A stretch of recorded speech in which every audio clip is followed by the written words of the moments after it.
ఇప్పుడు AP express news చూద్దాం.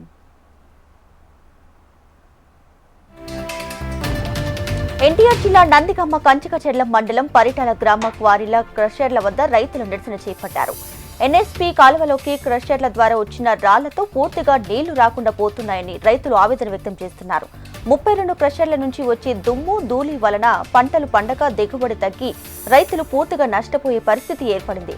దీంతో రైతులు ఆందోళనకు దిగారు. క్వారీల యజమానులు నిబంధనలు పాటించకుండా ఇష్టారాజ్యంగా వ్యవహరిస్తున్నారని రైతు సంఘాల నేతలు ధ్వజమెత్తారు.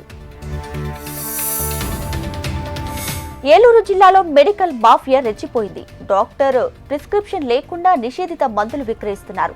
నిషేధిత మందులు ఎంఆర్పీ కంటే ఎక్కువ ధరకు విక్రయిస్తూ సొమ్ము చేసుకుంటున్న అక్రమార్కుల ఆట కట్టించారు. కొయ్యలగూడెంలో మురళీకృష్ణ మెడికల్స్ లో డ్రగ్ ఇన్స్పెక్టర్ విస్తృత తనిఖీలు నిర్వహించి 6 రకాల మెడిసిన్స్ స్వాధీనపరుచుకుని షాప్ ను సీజ్ చేశారు. బుట్టాయిగూడెంలో 2 మెడికల్ షాపులు, కొయ్యలగూడెంలో Lakshmidurga medical stores, Karthikeya medical stores seize చేసినట్లు డ్రగ్ ఇన్స్పెక్టర్ అబీద్ ఆలీ షేక్ తెలియజేశారు. అబార్షన్ కు సంబంధించిన కిట్లు, వయాగ్రా టాబ్లెట్స్ భారీ మొత్తంలో స్వాధీనం చేసుకుని కేసు నమోదు చేశారు పోలీసులు. రాష్ట్రాన్ని నారావారి సారా సృజుల స్రవంతిగా తయారు చేశారని మాజీ స్పీకర్ తమ్మినేని సీతారాం అన్నారు. కూటమి ప్రభుత్వంలో పేదవాడికి వైద్యం, విద్యం అందని ద్రాక్షగా మారాయన్నారు. ఈ ఏడాది కాలంగా రాష్ట్రంలో హత్యలు, లూటీలు, ఆత్మహత్యలు, అక్రమాలు విపరీతంగా పెరిగాయన్నారు. ఈ నెల 8న వైఎస్ఆర్ జయంతి కార్యక్రమానికి పార్టీ నాయకులు, కార్యకర్తలు అధిక సంఖ్యలో హాజరవ్వాలని పిలుపునిచ్చారు. శ్రీకాకుళం జిల్లా ఆమ్దల వలసలో పదవులు పొందిన పార్టీ నాయకులకు సన్మాన కార్యక్రమం నిర్వహించారు. కర్నూలు జిల్లా కోడుమూరులో సిపిఐ నియోజకవర్గ మహాసభ సందర్భంగా సిపిఐ కార్యకర్తలు, అనుబంధ సంఘాలు భారీ ర్యాలీ చేపట్టారు. స్థానిక కొత్త బస్టాండ్ నుంచి పాత బస్టాండ్ వరకు ర్యాలీ కొనసాగింది. కేంద్ర రాష్ట్ర ప్రభుత్వాలు అవలంబిస్తున్న ప్రజా వ్యతిరేక విధానాలను, కార్మిక వ్యతిరేక విధానాలను ఎప్పటికప్పుడు ఎండగడుతూ చేస్తున్న పోరాటాలను సమీక్షించేందుకు మహాసభలను నిర్వహిస్తున్నామని సిపిఐ జిల్లా కార్యదర్శి గిడ్డయ్య తెలిపారు. తొలి ఏకాదశి సందర్భంగా స్వామివారిని దర్శించుకోవడం చాలా ఆనందంగా ఉందని రాప్తాడు ఎమ్మెల్యే పరిటాల సునీత అన్నారు. శ్రీవారి నైవేద్య విరామ సమయంలో కుటుంబ సభ్యులతో కలిసి స్వామివారిని దర్శించుకున్నారు. పరిటాల సునీతకు ఆలయ అధికారులు దర్శన ఏర్పాట్లు చేశారు. అనంతరం ఆలయ రంగనాయక మండపంలో వేద పండితులు వేద ఆశీర్వచనం చేయగా అధికారులు స్వామివారి తీర్థ ప్రసాదాలను అందజేశారు. ఇక రాష్ట్రంలో సకాలంలో వర్షాలు కురిసి రైతాంగం సుభిక్షంగా ఉండాలని స్వామిని ప్రార్థించినట్లు ఆమె మీడియాకు తెలిపారు. శ్రీ సత్యసాయి జిల్లా పుట్టపర్తి ప్రశాంత నిలయంలో తొలి ఏకాదశి వేడుకలు ఘనంగా జరిగాయి. వేడుకలను జరుపుకునేందుకు మహారాష్ట్రకు చెందిన సాయి భక్తులు దండయాత్రగా భారీగా తరలివచ్చారు. సాయి కుల్వంత్ సభ మందిరంలో మహారాష్ట్ర సాంప్రదాయ పద్ధతిలో దుస్తులు ధరించి తులసి మాలలతో సత్యసాయి మహాసమాధికి ప్రత్యేక పూజలు నిర్వహించి దర్శించుకున్నారు. పెద్ద ఎత్తున తరలి వచ్చిన భక్తులతో ప్రశాంతి నిలయంలో సందడి వాతావరణం నెలకొంది. ప్రత్యేక సాంస్కృతిక కార్యక్రమాలు భక్తులను ఎంతగానో ఆకట్టుకున్నాయి. టీటీడీ భక్తులకు చక్కటి ఏర్పాట్లతో మంచి దర్శనం కల్పిస్తుందని మాజీ బీజేపీ ఎంపీ జీవీఎల్ నరసింహారావు కొనియాడారు. కలియుగ ప్రత్యక్ష దైవం వెంకటేశ్వర స్వామిని ఆదివారం కుటుంబ సభ్యులతో కలిసి జీవీఎల్ దర్శించుకున్నారు.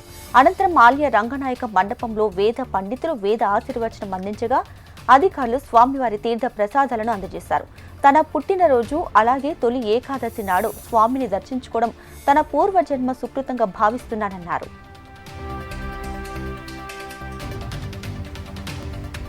పార్వతీపురం మన్యం జిల్లా సీతంపేట గిరిజన ప్రాంతం నుండి భారత ప్రొబబుల్స్ కి మణికంఠ ఎంపికయ్యాడు. సాధారణ గిరిజన కుటుంబంలో పుట్టి భారత కబడ్డీ జట్టు ప్రొబబుల్స్ కి సెలెక్ట్ కావడంపై గిరిజనులు హర్షం వ్యక్తం చేస్తున్నారు. మణికంఠను పార్వతీపురం మన్యం జిల్లా కబడ్డీ అసోసియేషన్ గౌరవ అధ్యక్షులు పల్లా కొండలరావు, సెక్రటరీ వెన్నపు చంద్రశేఖర్ ఘనంగా సత్కరించారు. కేంద్ర రాష్ట్ర ప్రభుత్వాలు ప్రజలకు చేసిన మేలు ఏమీ లేదని సిపిఐ రాష్ట్ర కార్యదర్శి కె రామకృష్ణ అన్నారు. ఎన్డీఏ ప్రభుత్వం ఏర్పడి సంవత్సర కాలంలో 1,00,000 కోట్ల అప్పు చేశారు, కానీ ఎటువంటి అభివృద్ధి కనిపించడం లేదని చెప్పారు. కార్పొరేట్ సంస్థలను చంద్రబాబు నాయుడు ప్రభుత్వం పెంచి పోషిస్తుందన్నారు.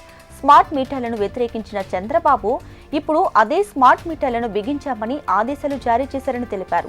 మంగళగిరి పట్టణంలోని సిపిఐ పార్టీ కార్యాలయంలో సిపిఐ పట్నం మహాసభకు ముఖ్య అతిథిగా హాజరై మాట్లాడారు. కోనసీమ జిల్లా మకలిపురంలో ఓ వ్యక్తికి విద్యుత్ అధికారులు షాక్ ఇచ్చారు. బట్టల వ్యాపారం చేసుకునే యువ కుమార్కి ప్రతి నెల 400 నుంచి 500 రూపాయల కరెంటు బిల్లు వచ్చేది. అయితే ఈసారి ఏకంగా 3,38,000 బిల్లు దాటి రావడంతో అతను షాక్ కి గురయ్యారు. 4 ఏళ్లుగా ఇదే షాప్లో బట్టల వ్యాపారం చేస్తున్నానని, ఎన్నడూ కూడా ఇటువంటి సమస్య రాలేదని ఆవేదన వ్యక్తం చేశారు. ఈ విషయంపై కస్టమర్ కేర్ నెంబర్ ద్వారా ఉన్నతాధికారులకు ఫిర్యాదు చేయగా స్థానిక ఎలక్ట్రికల్ ఇంజనీరింగ్ అధికారులకు రాతపూర్వకంగా ఫిర్యాదు చేయాలని చెప్పినట్లు తెలిపారు. తిరుపతి జిల్లా నాయుడుపేటలో అర్ధరాత్రి దొంగలు రెచ్చిపోయారు. మూకాంబిక గుడి వీధిలో ఎవరూ లేని ఇళ్లను లక్ష్యంగా చేసుకుని చోరీలకు పాల్పడ్డారు. దాదాపు 50 సవర్ల బంగారం దోచుకెళ్లారు. ఇంటికి చేరుకున్న యజమాని తలుపులు తీసి ఉండటంతో ఒక్కసారిగా ఆందోళనకు గురయ్యారు. బీరువాలో ఉన్నటువంటి 50 సవర్ల బంగారం దోచుకెళ్లినట్లు గుర్తించారు. వెంటనే నాయుడుపేట పోలీసులకు సమాచారం అందించారు. దీంతో రంగంలోకి దిగిన పోలీసులు ఫోరెన్సిక్ నిపుణులు రప్పించి క్లూస్ టీం ద్వారా విచారణ చేపట్టారు. కేసు నమోదు చేసి విచారణ జరుపుతున్నట్లు నాయుడుపేట డీఎస్పీ చెంచుబాబు చెప్పారు. ప్రకాశం జిల్లా కొమరోలు మండలం అక్కపల్లిలో ప్రేమ జంట ఆత్మహత్య చేసుకుంది. మృతులను నంద్యాల జిల్లా ప్యాపిలి మండలం మాధవరం వాసులుగా గుర్తించారు. భారతి కంబగిరి రాముడు కొన్ని సంవత్సరాలుగా ప్రేమించుకుంటున్నారు. వరుసకు ఇద్దరూ అన్నా చెల్లెళ్ళు అవుతారని, అందుకే పెళ్లికి ఒప్పుకోలేదని కుటుంబ సభ్యులు వివరించారు. గతంలో భారతికి వేరే వ్యక్తితో వివాహం జరగగా రాముడిపై ఉన్న ప్రేమతో భర్తకు దూరంగా ఉంటుంది. ప్రేమికుల ఆత్మహత్యతో గ్రామంలో విషాద ఛాయలు నెలకొన్నాయి. నెల్లూరు జిల్లా పొదలకూరు మండలం మరుపూరు గ్రామంలో కరెంటు షాక్తో తల్లిని కాపాడే క్రమంలో కొడుకు మృతి చెందారు. తల్లి లక్ష్మమ్మ వాషింగ్ మిషన్లో బట్టలు వేస్తుండగా విద్యుత్ షాక్ తగిలింది. తల్లిని రక్షించుకునే క్రమంలో కుమారుడు వంశీ మృత్యువాత పడ్డాడు.